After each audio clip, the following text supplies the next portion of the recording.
Sourdough Hawaiian rolls. This is how you make them. This is a long process, so all of this needs to start the night before and actually even a little bit before that because you need to have ripe active starter. I am doubling the recipe here, but I'm going to give you the measurements for one batch, which is 18 rolls. So you're going to start off with 140 grams of active sourdough starter, 50 grams of sugar, 50 grams of light brown sugar, 240 grams of pineapple juice, 15 grams of salt, 7 grams of vanilla, 1/4 a cup of unsalted softened butter or melted, 850 grams of flour, 1 egg, and 130 grams of milk. I personally like to use bread flour for this recipe, but all-purpose does work totally fine. Okay, then you're going to knead this for a good 15 minutes by hand or in a stand mixer.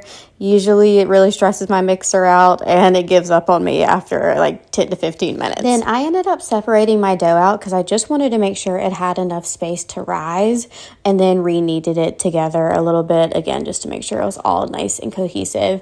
And then I stuck it under my microwave to rise overnight. And please learn from me, do not do this if it is cold currently in your house or when you were making this, because my dough did not rise nearly enough for 12 hours. So I actually ended up putting it in the oven with the light on when I got up that morning for about 3 hours for it to finish rising. Once your dough has doubled in size and is ready to go, it's now time to make your little balls.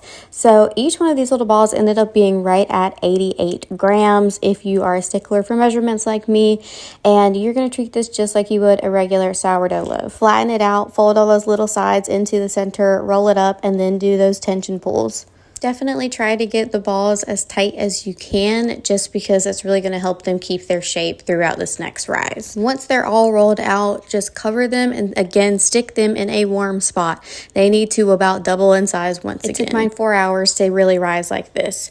And then right before they go in the oven, brush them with an egg wash and then in the oven at 375 for about 30 minutes. Here's one more learn from me part. I did bake this with the mac and cheese on Thanksgiving, so the top two got a little too toasty from the broiler for the mac and cheese, so don't do that.